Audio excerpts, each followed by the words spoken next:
नाज़रीन अस्सलाम वालेकुम। खुसूसी प्रोग्राम मुबाहिसा में आप सभी का खैर मकदम है। मैं हूं आपका मेज़बान सैयद बाकर।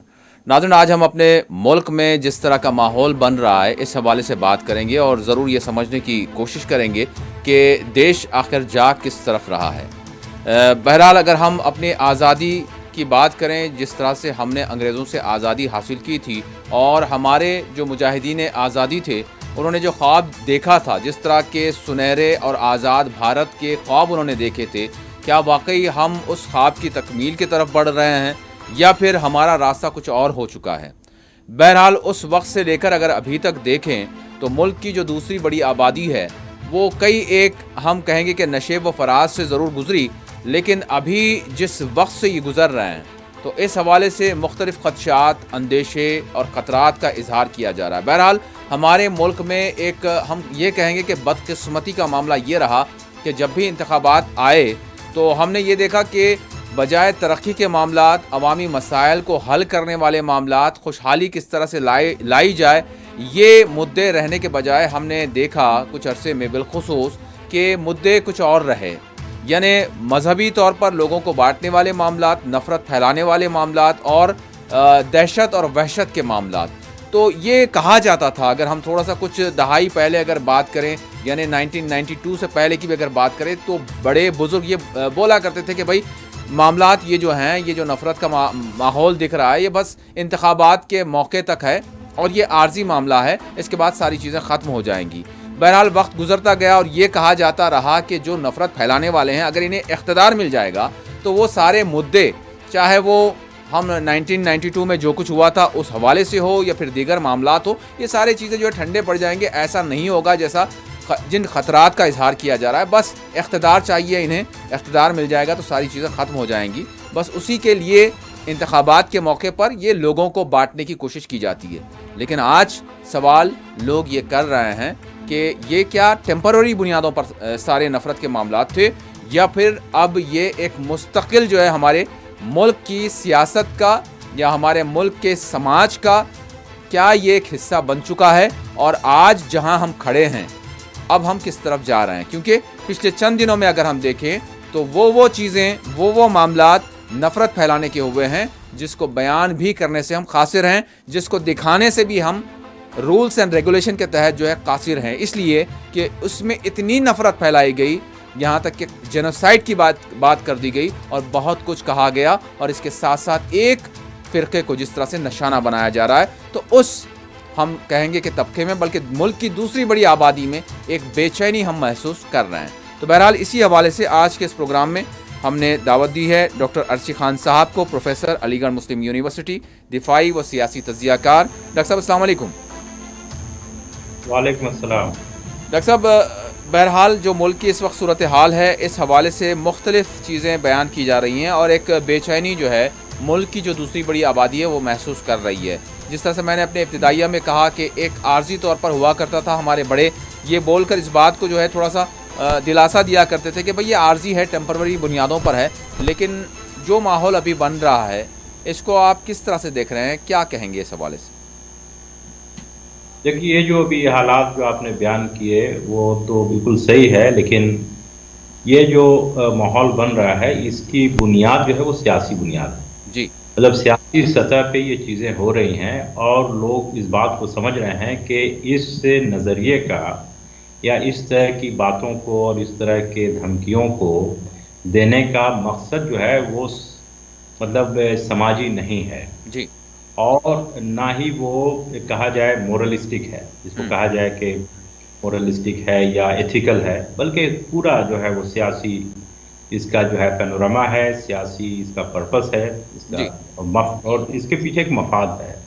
मेरे ख्याल से हिंदुस्तान के मुसलमान, अगर आप देखें डेटा को, जी। 2011 से, ये होम मिनिस्ट्री का डेटा है, हमारी यूनियन होम मिनिस्ट्री का डेटा है कि 2011 से लेके 2015 तक जी। ये करीब 3,300 के लगभग कॉमनल इंसिडेंट हुए। जी। ये होम मिनिस्ट्री का डेटा है। अगर आप पीछे से देखें तो आपको बहुत बड़ी तादाद मिलेगी। तो हिंदुस्तान के जो मुसलमान, जिनकी तादाद 14.23% है ऑफिशियली, जी। लेकिन हकीम अब्दुल हमीद साहब मरहूम जो हमदर्द के मालिक थे हिंदुस्तान में, और जस्टिस सरदार अली खान साहब, हम्म। इनका कहना था कि हम 17% से 20% मिनिमम है हम्म। इस मुल्क में। तो हमारी एक बहुत बड़ी तादाद है यहाँ पे, हम्म। और हमारी सिर्फ तादाद नहीं बल्कि हमारी शनाख्त है यहाँ पे। जी। और शनाख्त के अलावा आप देखेंगे कि हिंदुस्तान के मुसलमान जो हैं वो ये सेटलर नहीं हैं। जी। जैसे आपके अमेरिकन जो है सेटल कर गए अमेरिका में, हम्म। और जो गोरे हैं वो सेटल कर गए न्यूजीलैंड में जी। जी। या कनाडा में या ऑस्ट्रेलिया में। तो हम, मेरी बुनियाद वैसी नहीं है, या हम ऐसे नहीं हैं कि जो यहाँ से लोग जा रहे हैं हम्म। और वो आज डेट में जर्मनी में सेटल कर रहे हैं। हम्म। हिंदुस्तान के मुसलमानों की जो बुनियाद है वो प्री पॉलिटिकल है, जी। जी। प्री कॉन्स्टिट्यूशन है। मतलब ये है कि हिंदुस्तान में आपके हजारों हजार साल से हम यहाँ पे हैं। मैं हम्म। कहा जाए कि मैं 6th सेंचुरी एडी से हम लोग यहाँ पे हैं। हम्म। सबसे पहली मस्जिद जो है वो केरला में बनी, जी। और हिंदुस्तान में कभी जो है रिलीजियस वॉर नहीं हुआ। हम्म। मतलब कि रिलीजियस बुनियाद पे हिंदुस्तान में कभी जंग नहीं हुई। जंग जो हुई वो इक़्तिदार के लिए हुई और वो ज़मीन के लिए हुई।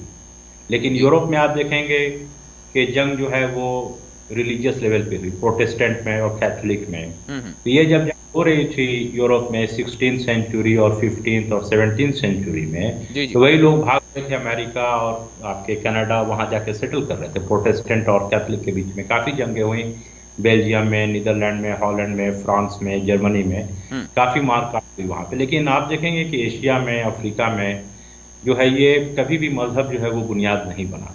जी। जी। तो हिंदुस्तान के जो मुसलमान हैं, इनकी शनाख्त, इनकी जड़ काफ़ी पुरानी है। हमारी यहाँ पे बहुत सारी चीज़ें हैं जो हमारी लीगेसी को शो करती हैं, हिस्टोरिकल लीगेसी। हम्म। इसके अलावा आप देखेंगे कि चाहे वो आज़ादी का मामला हो, अंग्रेज़ से आज़ादी का मामला हो, या भाईचारे का मामला हो, या जी। मुल्क के लिए जो है कुर्बानी देने का मामला हो, या निज़ाम हैदराबाद में आपने देखा होगा कि एक निज़ाम थे जिन्होंने 5 टन या कितना सोना दिया और जी। बहुत सारी चीज़ें दी। या अभी आप देखें कि अज़ीम प्रेम जी जो है सबसे बड़े डोनर हैं मुसलमान, अगर इंडस्ट्रियलिस्ट में देखा जाए जी। पूरे हिंदुस्तान में। तो इसमें आप देखें तो इससे जो है ये एक रियलिटीज़ है, इसको कोई भी जो है आदमी ठुकरा नहीं सकता है। हम्म। उसी तरह से आप देखेंगे कि एपीजे अब्दुल कलाम के बहुत सारे कंट्रीब्यूशंस रहे, मुसलमानों के बहुत सारे कंट्रीब्यूशंस रहे कॉन्स्टिट्यूएंट असेंबली ऑफ इंडिया में। अबुल हम्म। कलाम आज़ाद साहब जो मरहूम, उनके बहुत सारे कंट्रीब्यूशन रहे। हुसैन अहमद मदनी रहमतुल्लाह अलैह, जी। जो असद मदनी साहब के अब्बा थे, हम्म। और 1953 में इंतकाल हुआ उनका, तो वो भी कितनी बार जेल गए अंग्रेज़ों के खिलाफ लड़ने में। जी। जी। मौलाना महमूद हसन साहब जो बहुत बड़े मुफ्ती थे, आलिम थे, हम्म। और जिन्होंने कुरान पाक का तर्जुमा भी किया है, हम्म। तो 1920 में उनकी वफात हुई। तो वो भी माल्टा जेल में थे अंग्रेज़ों के खिलाफ लड़ने में। बहुत जी। बड़े आपके फ्रीडम फाइटर भी थे और हम्म। बहुत बड़े इस्लामिक स्कॉलर थे, जी। अल्लाह जी। वाले थे। तो हमारी ये बुनियाद यहाँ पे काफ़ी स्ट्रॉन्ग है। मैं ये समझता हूँ कि एक बहुत मजबूत पेड़ जी। जिसका जड़ काफ़ी गहरा हो हम्म। और तना उसका काफ़ी मोटा हो, तो इसे छोटी हवाएं जो है हिला तो इनके पत्तों को हिला सकती हैं, हम्म। लेकिन ये दरख्त को नहीं गिरा सकते। तो इस तरह की चीज़ें जो हैं वो हिंदुस्तान के मुसलमान वो देख रहे हैं बहुत पहले से। कभी कुछ हुआ कि भाई किसी ने गोश्त फेंक दिया, मंदिर में गोश्त फेंक दिया। मंदिर में मुसलमान गोश्त क्यों फेंकेगा? उसका तो हम्म। कॉमन बात है। या हम्म। अगर मान लीजिए कि कोई, अगर कोई त्योहार में कोई जुलूस निकला है हमारे हिंदू भाइयों का, जी। तो उसमें मुसलमान जो है पत्थर फेंकेगा? हम्म। अगर पत्थर फेंका तो उसको पकड़ो। लेकिन जी। इस तरह की चीज़ें जो हैं कुछ लोग करते हैं शरारत, उनकी आदत बन गई है असल में, उसी पे वही उनका फूड है, उसी से खाना पीना है, उसी से बहुत सारी चीज़ें चलती हैं, तो वो तो करते रहेंगे। जी। जी। मैं मतलब मैं तो ये कहूँगा कि बिच्छू जो होता है, तो बिच्छू जानबूझ के डंक नहीं मारता है, उसकी जी। आदत है डंक मारना। हम्म। तो जो जो जैसी चीज़ है वो करता रहेगा। जो फल वाला पेड़ है वो फल देता रहेगा, हम्म। जिसमें काँटे हैं वो काँटा देता रहेगा। जी। लेकिन हिंदुस्तान के मुसलमान को मैं समझता हूँ कि अ, बेचैनी बेचैनी बल्कि मैं कहूँगा कि हैरान और परेशान है, जिसको बोलते हैं अंग्रेज़ी में बेविल्डरमेंट, जी। जी। बेविल्डर। अरे ये क्या हो गया? मतलब ये हम्म। क्या हो रहा है? हम्म। और हैरान और परेशान का मतलब ये हुआ कि जी। ताज्जुब करना। हम्म। ताज्जुब करने का मतलब ये है कि अगर आम के पेड़ में नींबू हो जाए, जी। जी। हम्म। अगर आम का पेड़ नींबू का फल दे, तो हम्म। नेचुरली ये ताज्जुब की बात है, हैरानी की बात है जी। कि ऐसा क्यों हो रहा है।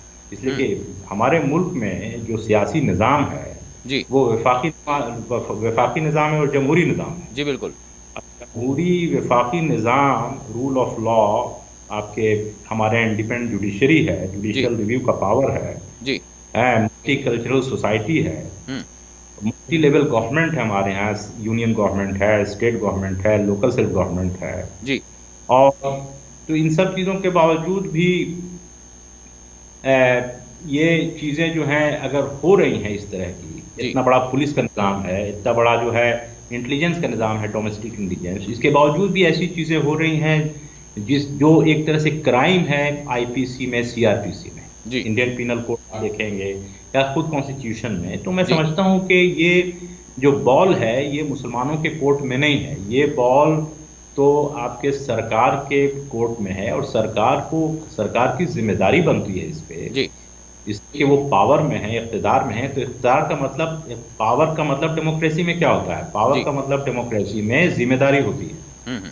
जितना ज़्यादा आपके पास ताकत होगी, सियासी ताकत होगी, पावर होगा, उतनी ज़्यादा आपके पास ज़िम्मेदारी होगी। जी। ठीक है ना? जैसे घर में जो वालिद होते हैं, जो फादर होते हैं, जी। तो सारा कंसंट्रेशन ऑफ पावर उसके पास होता है, लेकिन ज़िम्मेदारी उसके पास होती है। हुँ। यानी जी। बाप का मतलब ज़िम्मेदारी। हुँ।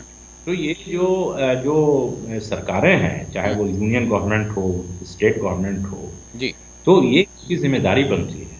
जी। इसके अलावा आप देखेंगे कि जुडिशरी हमारी जो है, चाहे हुँ। वो हाई कोर्ट हो या सुप्रीम कोर्ट है, इनकी ज़िम्मेदारी बनती है कि जी। सौ मुँह इस पे नोटिस लें, इस पे जो है बात करें, बताएँ कि क्या हो रहा जी। है ना?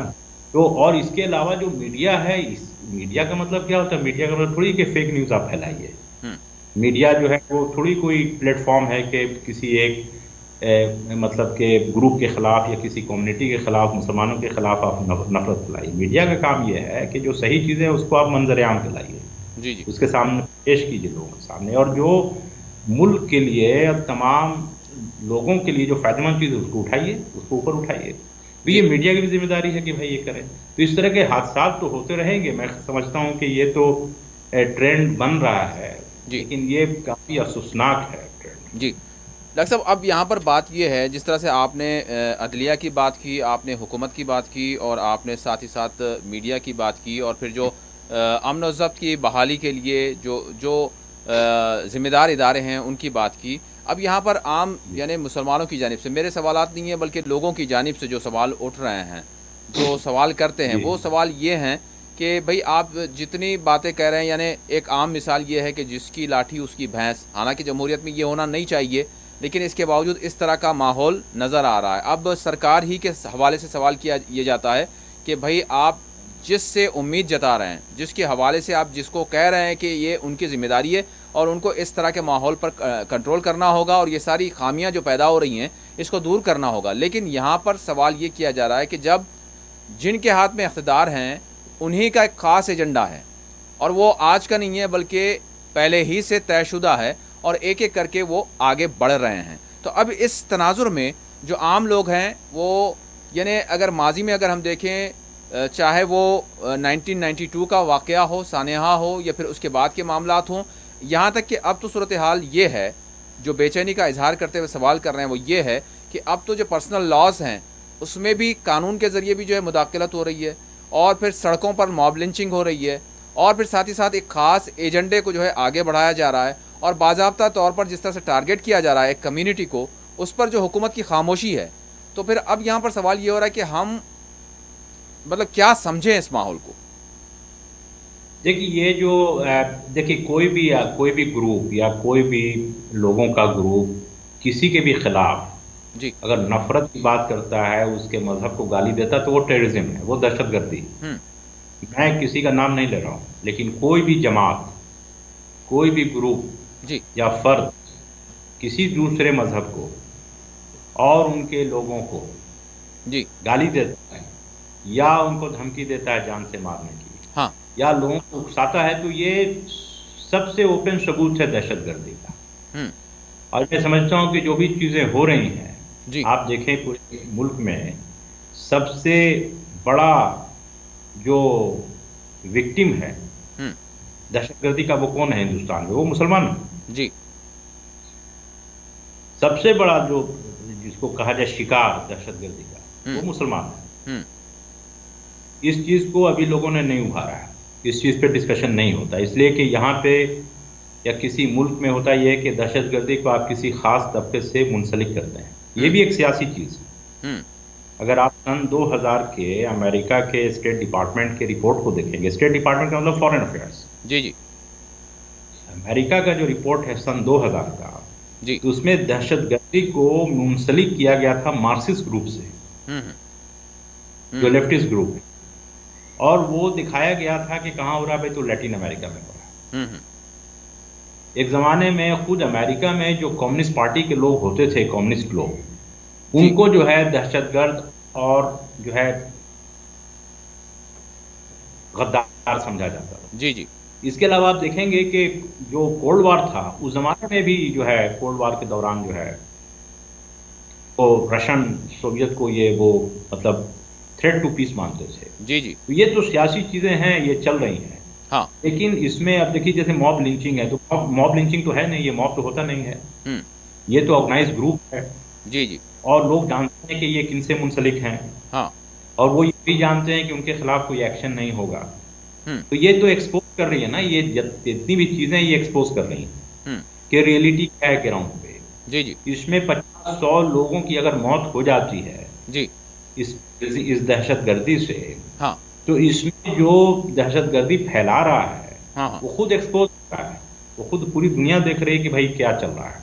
जी जी तो इसीलिए मैं कह रहा हूँ कि आपने देखा होगा कि जो आरएसएस के जो चीफ थे मोहन भागवत जी, जी जी। इनका बयान आया था मेरे ख्याल से 2-3 महीने पहले, जिन्होंने इस तरह की बात को कहा था कि ये जो है हम्म बिल्कुल सही नहीं है। शायद उन्होंने कहा कि ये दहशतगर्दी है, इस तरह की बात उन्होंने कहा था।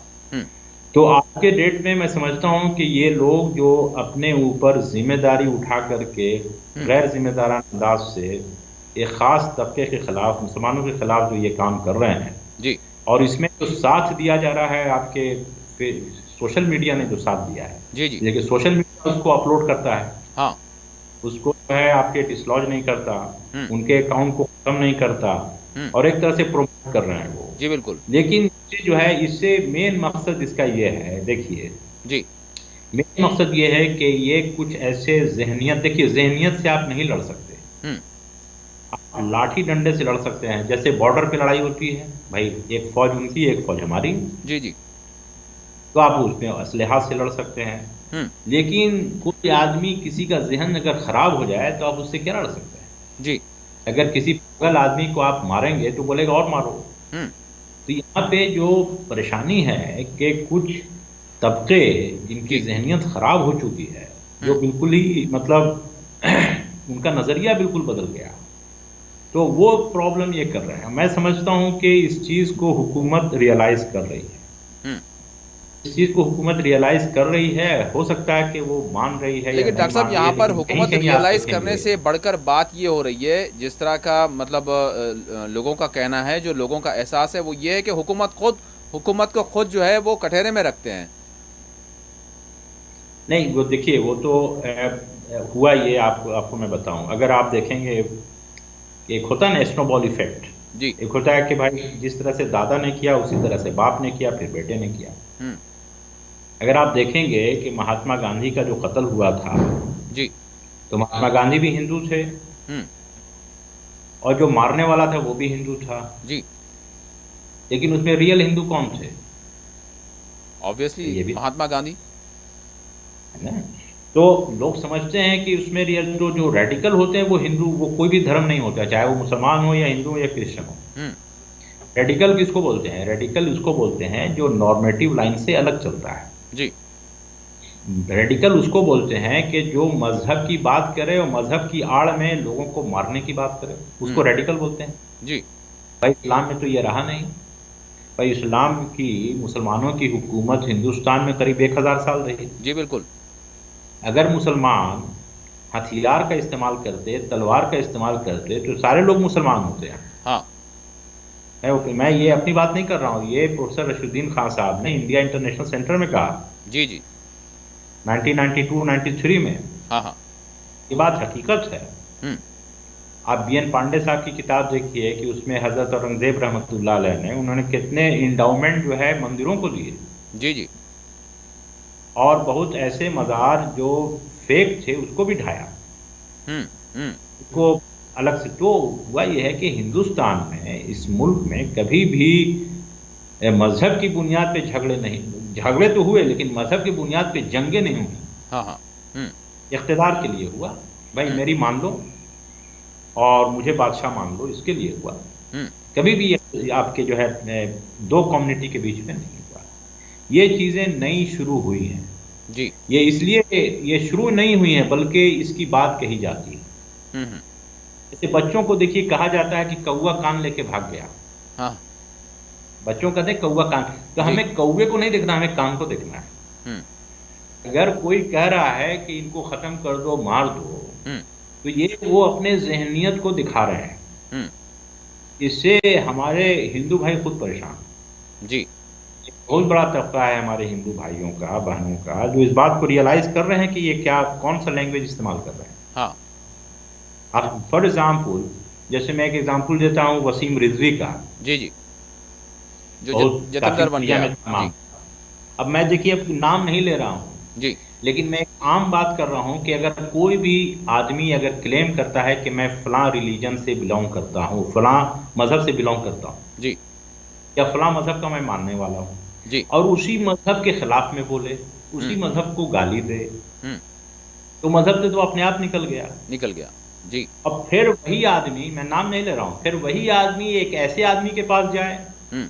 जो अपने आप को कहता है कि मैं धार्मिक हूँ, हम्म। मजहबी हूँ, लेकिन वो दूसरे मजहब को गाली देता है, जी। वो भी धार्मिक नहीं है, हम्म। रेडिकल है, धार्मिक नहीं है। जी। अगर कोई भी आदमी किसी भी दूसरे मजहब को गाली देता है, धमकी देता है, तो वो तो दहशतगर्द है। हम्म। कुछ भी हो, मैं एक आम बात कर रहा हूँ। जी। जी। तो ना वो पहले मुसलमान थे, अब ना वो हिंदू हैं। अगर उनको हिंदू बनना होता तो बहुत सारे जो ऐसे ऐसे पूजा पाठ करने वाले हिंदू भाई लोग हैं जो सनातन धर्म को रियली मानते हैं, जिसमें शांति है, सारा कुछ है, उसके पास जाते। हम्म।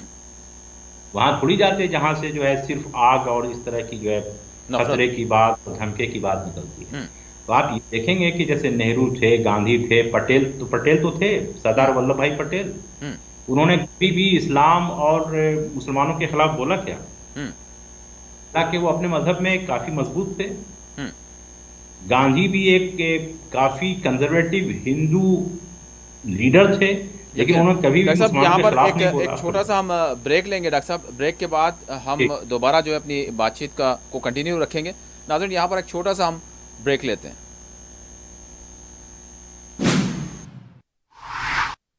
नाज़रीन ब्रेक के बाद आप सभी का दोबारा खैर मकदम है। खुसूसी प्रोग्राम मुबाहिसा में हम बात कर रहे हैं भारत में जिस तरह के हालात, जिस तरह की सूरत हाल बनी हुई है, बिलखुसूस जिस तरह के यानी नफ़रत का माहौल बनाया जा रहा है और मुल्क की जो दूसरी बड़ी आबादी है उसको निशाना बनाया जा रहा है।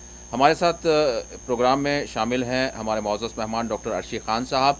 हम उनसे इस हवाले से बात कर रहे हैं। मैं डॉक्टर साहब इस हवाले से यहाँ पर आपसे ये जानना चाहूँगा, अगर हम 2020 की बात करें, अभी जिस तरह की धमकी आ रही है इसको लोग जो है जोड़ते हुए उन बातों को देख रहे हैं जिस तरह की रिपोर्ट सामने आई, यानी ग्रेगोरी स्टैंटन जिन्होंने 2020 में गालिबन इस हवाले से बहुत सारी न्यूज़ एजेंसीज ने और फिर इंटरनेशनली रिपोर्ट जो है उसने भी इनको जो है कोट किया था, जिन्होंने जेनोसाइड के हवाले से बात की थी और ये कहा था कि इस तरह का माहौल बन रहा है, बनाया जा रहा है।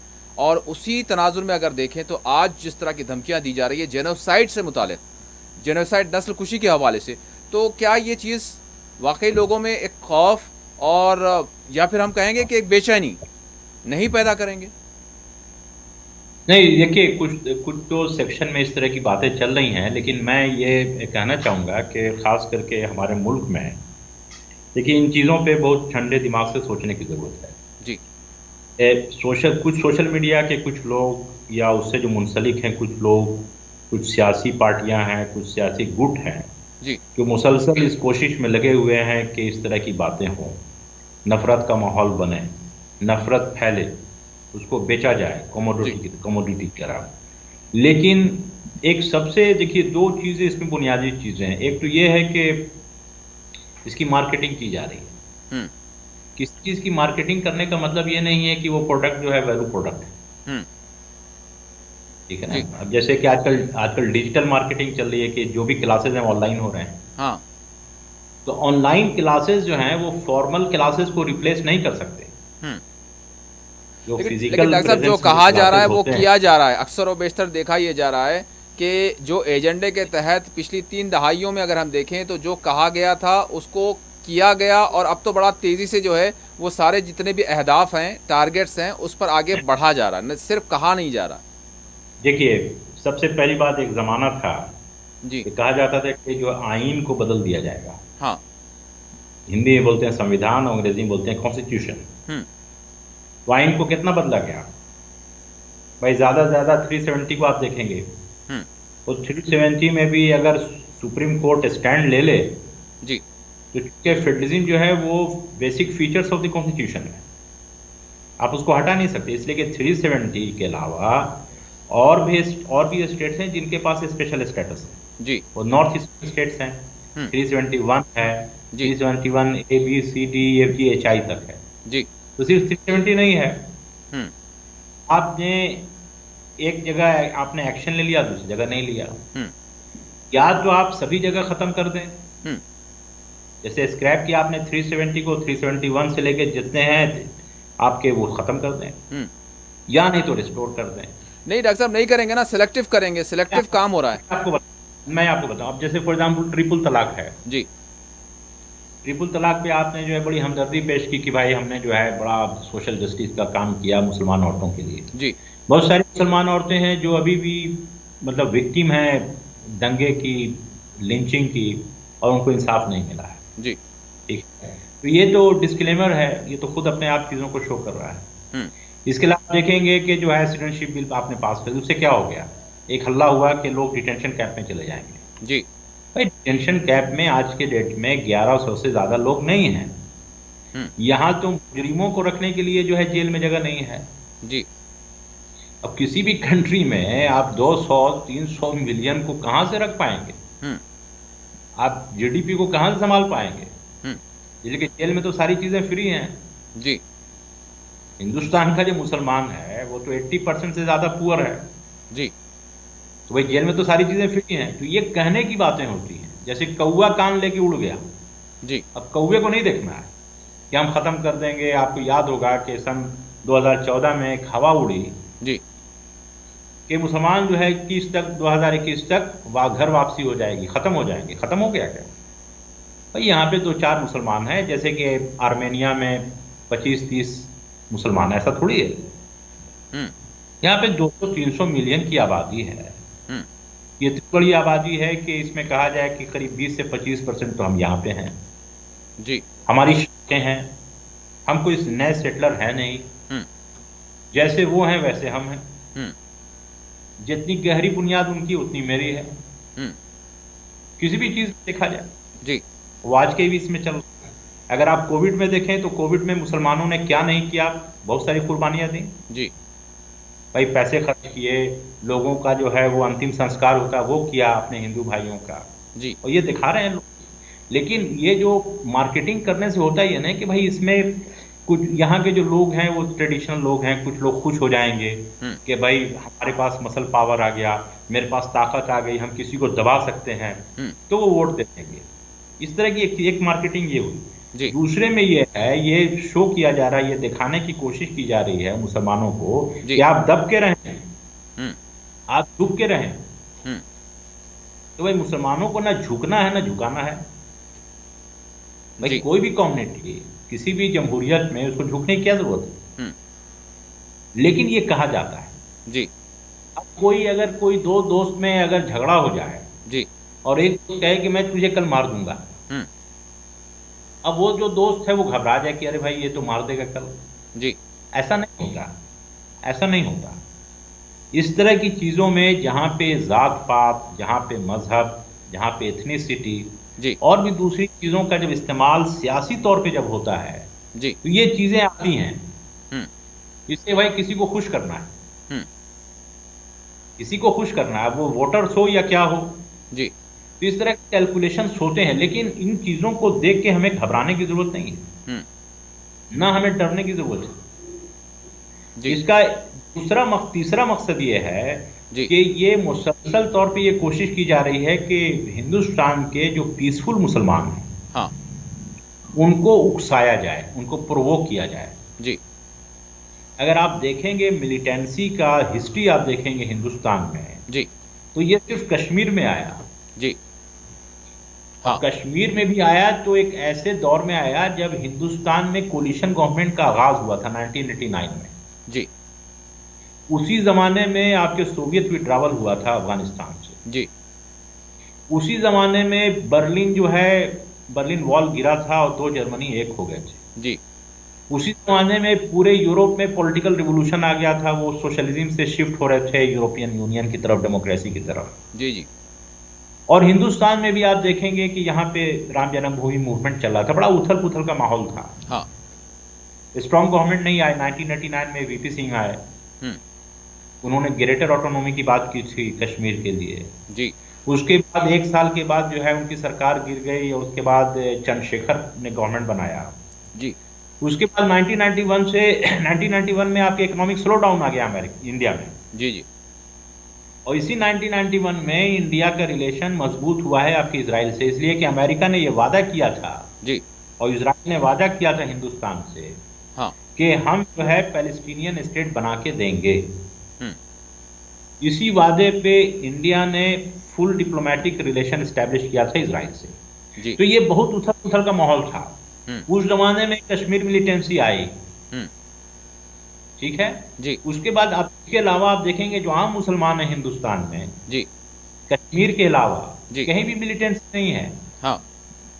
और जो इंडियन मुजाहिदीन है ये वर्चुअल ग्रुप है, इसलिए कि इंडियन मुजाहिदीन को किसी भी यहाँ के मजहबी जमात ने कभी भी इसको मतलब कि रिजेक्ट किया, सारे सारे लोगों ने रिजेक्ट किया। जी तो या तो इंडियन मुजाहिदीन जमीन के नीचे है या आसमान के ऊपर है। हम्म। भाई अगर उनका कोई खेमा हो तभी तो पकड़ा जाए, फिजिकल फॉर्म हो। एग्जैक्टली। तो हिंदुस्तान के जो मुसलमान हैं इन्होंने कभी भी शिद्दत को इख्तियार नहीं किया, वायलेंस को इख्तियार नहीं किया। जी फूड ग्रुप हो सकते हैं, गुंडे बदमाश क्रिमिनल ये हर जगह होते हैं। जी तो मुसलसल ये कोशिश की जा रही है कुछ हलकों से जी। कि हिंदुस्तान के मुसलमानों को शिद्दत में मुलविस कर दिया जाए, हम्म। उनको उकसाया जाए, मुसलसल उकसाया जा रहा है, जैसे बहुत लिंचिंग है, फलां है फलां है। हम्म। लेकिन हमें भड़कना नहीं है, जी हमें नहीं इस पे मतलब हमें वो नहीं करना जो वो कर रहे हैं। जी अगर मान लीजिए कि कोई एक आदमी दूसरे आदमी को मुसलसल उसकी बुराई करता है, उसको गाली देता है और दूसरा आदमी खामोश है, हम्म। तो तीसरा आदमी समझ जाएगा कि कसूरवार कौन है। हम्म। इसलिए कि हिंदुस्तान के मुसलमानों को देखिए लूज करना ज्यादा है नहीं। जी 2014 में एक साहब ने हमसे पूछा कि ये बताइए कि अगर बीजेपी पावर में आ जाएगी तो मुसलमानों का क्या होगा? उनका कुछ नहीं होगा। जी। इसलिए नहीं होगा कि हमारे पास है क्या हम्म। भाई, पॉलिटिकल रिप्रेजेंटेशन मेरा ना के बराबर, जी ब्यूरोक्रेसी में हमारा रिप्रेजेंटेशन ना के बराबर, जी। चाहे वो बहुत सारी चीज़ों में हमारा जो रेशियो है बहुत काफ़ी कम तो है। डॉक्टर साहब इस तरह से तो जिस जिस यानी आज़ादी के बाद से, आज़ादी से पहले की अगर बात करें तो फिर मुसलमानों का क्या मौक़िफ़ था वो वक्त की मतलब तारीख़ के जो है पन्नों में रह गया। लेकिन उससे अगर आगे बढ़ेंगे तो फिर अब हम आज़ादी के बाद से देख रहे हैं, तो जिस तरह से आपने कहा अभी तक जो हालत ज़ार हो गई है वो तो हो गई, लेकिन अब इसी तरह का जो है यानी मॉरल गिरता रहेगा और जो हैसियत या जो कुछ भी बाकी है वो भी जो है आने वाले दिनों में वो भी जो है कम से कमतर होती जाएगी और बिल्कुल पायदान पर मामला आ जाएगा। तो फिर यहाँ पर चाहे बुनियादी हुकूक़ की बात करें, मजहबी हुकूक़ की बात करें, या फिर इवन जिस तरह की सूरत हाल अगर आज हम देखें, जिस तरह से आपने कहा कि जो पीसफुल माहौल है या फिर मुसलमान है भारत का, इसको मुश्तइल करने की कोशिश की जा रही है। अब यहाँ पर मुक़द्दस तरीन शख्सियात के हवाले से जिस तरह की ज़बान दराज की जा रही है, यहाँ तक कि इस्मतों को तक यानी मुसलमानों की जो इज़्ज़तें हैं उसको जो सवाल मिल रहे हैं मैं वो सवाल आप तक जो है पहुँचा रहा हूँ। जिस तरह से मीडिया में अगर हम देखें कुछ ऐप्स बना दिए गए जिसमें मुसलमान ख़वातीन को जो है निशाना बनाया जा रहा है और फिर उनके हवाले से जो इज़्ज़तें जो है उछाली जा रही, तो ये जो चीज़ें हैं ये नौजवानों को मुश्तइल ज़रूर कर रही हैं। तो मैं आपसे जानना चाहूँगा कि जितनी जो कुछ हो गया सो हो गया, अगर ये सारी चीज़ों में ये सारी चीज़ें होने के बाद मतलब क्या फिर गारंटी रह जाती है कि जो पुरअमन लोग नज़र आ रहे हैं कि ये इसी तरह से रहेंगे? क्योंकि आप जिस तरह से आपने कहा कि प्रोवोक करने की कोशिश की जा रही है, तो ये जो कोशिश है अगर ये खुदा न खास्ता कामयाब होती है तो फिर इसके नतायज क्या होंगे, फिर इसका ज़िम्मेदार कौन होगा, ये सवाल है। देखिए मैं बताऊं, देखिए अगर कश्मीर में वहां पे कुछ लोग हथियार नहीं उठाते, जी। पीसफुल प्रोटेस्ट करते, तो आज सिचुएशन काफी अच्छी रहती। इसलिए कि जब आप तशद्दुद करते आए तो फिर आपकी लेजिटिमेसी खत्म हो जाती। हिंदुस्तान के मुसलमान, मैं ये कहूंगा कि इनका मोरल गिरा नहीं है बल्कि बढ़ रहा है। मोरल कैसे बढ़ रहा है? वो इसलिए कि ये बर्दाश्त कर रहे हैं। देखिए पहलवान जो होता है, पहलवान को गुस्सा नहीं आता जल्दी। जो सबसे पतला दुबला कमजोर आदमी है उसे गुस्सा आता है, पहलवान को गुस्सा नहीं आता जल्दी। हाथी है वो जल्दी पागल नहीं होता, लेकिन कुत्ता है वो भौंकता रहता है। तो ये जो हादसे हो रहे हैं और मुसलमान खामोशी से इसको देख रहे हैं, वॉच कर रहे हैं, और हिंदू भाई भी इसको ऐसा नहीं है कि इसको अच्छा समझ रहे हैं। तो ये हमारा मोरल जो है स्ट्रांग है, इसलिए कि हम चीज़ों को देख रहे हैं और समझ रहे हैं। जी। और जो लोग इस तरह के मतलब के लैंग्वेज इस्तेमाल कर रहे हैं उनका मोरल डाउन हो रहा है, वो एक्सपोज हो रहे हैं। पूरी दुनिया इस चीज़ को देख रही है और सरकार में भी ये चीज़ें अब उठ रही हैं। जी। भाई ये ऐसे नहीं चल सकता है किसी भी मुल्क में। जी। दूसरी इंपॉर्टेंट बात कि जो हमारे मुस्लिम नौजवान हैं जी। ये क्या करें? ये मुस्लिम नौजवान दो काम करें। जी। अल्लाह की रस्सी को पकड़ लें मजबूती से और पढ़ाई करें अच्छे से, मेहनत से, ईमानदारी से। मेडिकल लाइन है, इंजीनियरिंग लाइन है, सोशल साइंस है, बहुत सारी चीज़ें हैं। अल्लाह ने हमें जहन दिया है। हम हिम्मत ना हारें। जी। हम चौक पे गलियों में बैठ के और मोबाइल लेके अपने वक्त को ना बर्बाद करें।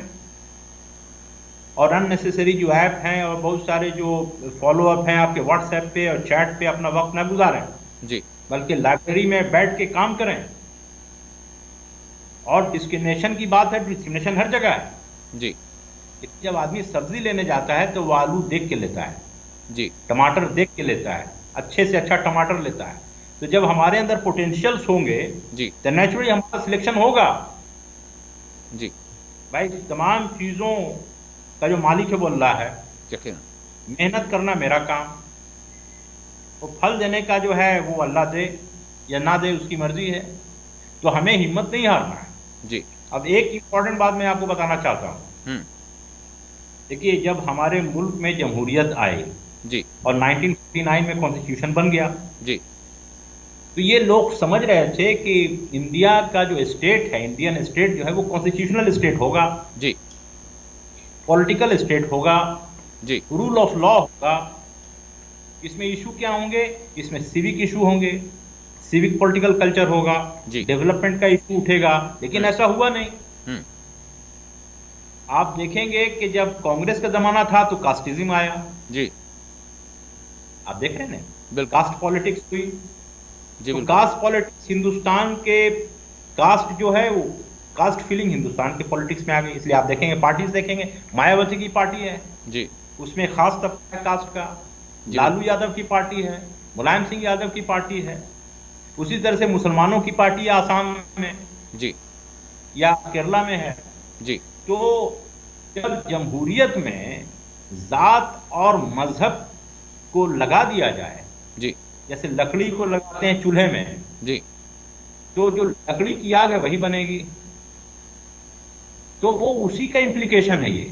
जी। आज जो चीजें हो रही हैं इसकी बुनियाद शुरू से है। उस वक्त जब कांग्रेस को कंट्रोल करना चाहिए था इन ताकतों को, जी। तो कांग्रेस ने कंट्रोल नहीं किया। हम्म। तो कांग्रेस ने मुसलमानों का अपीजमेंट नहीं किया। जी। जैसे कि बीजेपी वाले बोलते हैं कि कांग्रेस ने मुसलमानों का अपीजमेंट किया, मैं तो ये कहूंगा कि कांग्रेस ने आरएसएस का अपीजमेंट किया। अगर ऐसा नहीं होता तो आप मजबूत नहीं होते। जी। अब कांग्रेस आउट है तो कांग्रेस ने अपीजमेंट किया आरएसएस का। जी। अब जो इनके लोग हैं या इस तरह के जो भी लोग हैं वो अपीजमेंट कर रहे हैं या खामोश है उन लोगों पे जो सब कर रहे हैं।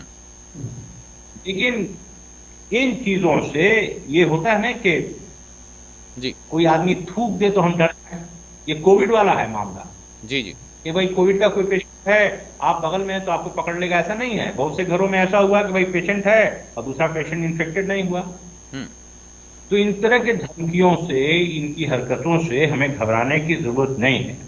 हाँ, नाराज़गी होना चाहिए, थोड़ा सा गुस्सा भी आता है, मायूसी होती है, जी। लेकिन हमारा मालिक अल्लाह है, यकीन। सबका मालिक है, हम अल्लाह के बंदे हैं, उसकी जो मर्जी होगा वही होगा, उससे बड़ा कौन है?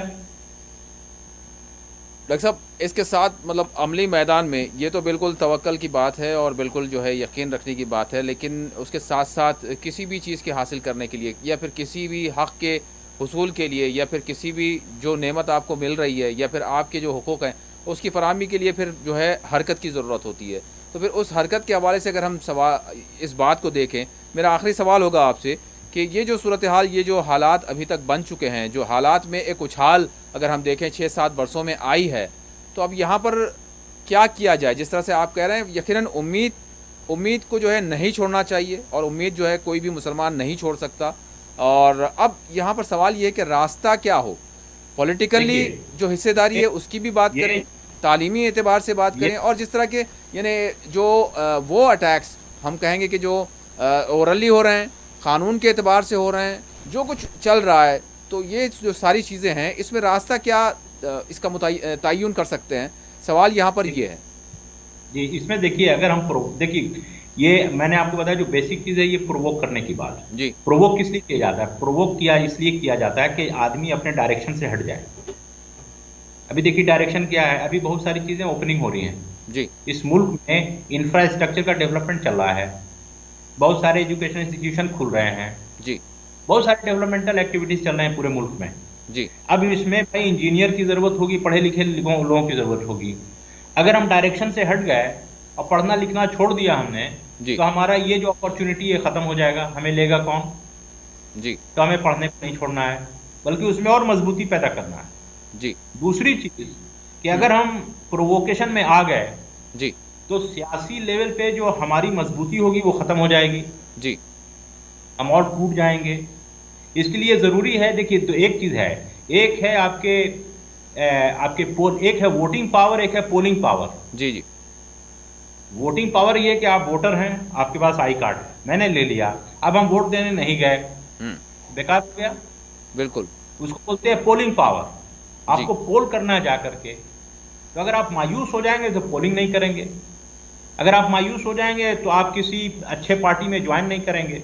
जी, तो मैं ये समझता हूँ कि इसमें हमें नाउम्मीद नहीं होना चाहिए। जी, ये बहुत सी कि ऐसा दौर मुसलमानों के साथ शुरू से रहा, हुँ, खास करके जब से मॉडर्नाइजेशन, मॉडर्न मॉडर्न वर्ल्ड आया, जी, तब से ये चीज़ें चल रही हैं। ये हर जगह चला, सेंट्रल एशिया में भी यही हुआ, लेकिन इससे ख़त्म हो गए क्या लोग? हुँ, कई जगह हुआ, मुसलमानों ने बराबर चैलेंजेस को फेस किया। जी, ये आपके क्या बोलते हैं, बैटल ऑफ प्लासी के बाद से शुरू हुआ, जी, ने बहुत सारी चीज़ों को झेला है, इससे बड़े-बड़े जो है खतरों को झेला है। जी, और मैं ये तो नौजवानों को बोलना चाहता हूँ कि इसमें घबराने की ज़रूरत नहीं, बल्कि इस तरह की चीज़ों से हमारे मकसद में और मजबूती होनी चाहिए। जी, इस तरह की चीज़ों से हमारे इरादों में मजबूती होनी चाहिए कि हम किस तरह से अपने आप को ज़्यादा से ज़्यादा पोटेंशियल और अच्छा बना सकें। जी, इन चीज़ों के करने से और इनको दिखाने से, जो कुछ लोग दिखाते हैं यूट्यूब और सोशल मीडिया पे, जी, इससे मुसलमानों का इमेज ये ख़राब करने की कोशिश की जा रही है, जी, लेकिन इससे होगा नहीं। हुँ, वर्चुअल से सब चीज़ें नहीं होती। जी, लोग आपस में देखते हैं, अपने मामलात को देखते हैं, बाज़ारों में देखते हैं, हॉस्पिटल में देखते हैं, अपने स्टूडेंट टीचर को देखता है। जी, स्टूडेंट हिंदू है, टीचर मुसलमान है, टीचर हिंदू है, स्टूडेंट मुसलमान है, वो एक-दूसरे को देखते हैं। हुँ, मेरे ऐसे मामलात रहे हैं, और ठीक, एक-दूसरे के दोस्त अहबाब कई जो है रिलीजन्स के होते हैं, जी, वो जानते हैं कि हकीकत क्या है। लेकिन इस तरह के अनासिर ये होते हैं हर समाज में। हुँ, अब ये चीज़ें बढ़ रही हैं, इसकी ज़िम्मेदारी सरकार पे। हुँ, हमारे पास ना पुलिस है, ना मिलिट्री है, ठीक है, ना हमारे पास जुडिशरी है। ठीक है। ये वो देखें। डॉक्टर साहब, आखिरी सवाल करूँगा मैं आपसे, बिल्कुल 2-3 मिनट हमारे पास रह गए हैं बमुश्किल। जिस तरह से अभी जो अगर हम इंतखाबात के प्रोसेस की अगर बात करें, 5 रियासतों के जो है इलेक्शंस के हवाले से शेड्यूल जारी कर दिया गया है, तो बहरहाल इसको किस तरह से देख रहे हैं आप? बिलख़ुसूस उत्तर प्रदेश के इंतखाबात काफ़ी इस पर जो है सभी की नज़रें रहेंगी, तो ये क्या असर दिखाएँगे आने वाले जो इंतखाबात हैं? और फिर जो कुछ अभी फ़िलहाल पॉलिटिकल सिनेरियो हमको नज़र आ रहा है, और इसमें मुसलमानों की जो शेयरिंग है वो आपको क्या नज़र आ रही है? बिल्कुल 2 मिनट में चाहूँगा डॉक्टर साहब, फिर इंशाल्लाह आइंदा जो है इस पर जो है बात करेंगे इसी मौजू पर। आप तो जानते हैं कि देखिए जो मोबिलाइजेशन का पैटर्न है, जी। तो मोबिलाइजेशन के पैटर्न में जो है कल्चर काम करता है। तो हमारा जो पॉलिटिकल कल्चर है उसमें आपके ज़ात है, रिलीजन है, तो नेचुरली आप अगर रिलीजन के बेसिस पे मोबिलाइजेशन अगर होता है या कोई और लोग करते हैं इस तरह का, कोई लेक्चर देते हैं, भाषण देते हैं, जी। तो नेचुरली इससे खास तबका अपने आप को मजबूत समझता है। लेकिन अभी जो यूपी में सिचुएशन है वो ये है कि यहाँ के लोग मतलब हो सकता है कि चीज़ें बहुत डिफरेंट रिजल्ट आए। जी। काफ़ी सेक्शन में आपको देखेंगे कि लोगों में काफ़ी डिससेटिस्फैक्शन है, जी। काफ़ी लेवल पे डिससेटिस्फैक्शन है, हाँ। और इन चीज़ों को एड्रेस करना पड़ेगा सरकारों को। हुँ। आप सिर्फ एक लेवल पे सिर्फ एक मुद्दे को लेकर के आप पूरे सियासत को नहीं चला सकते।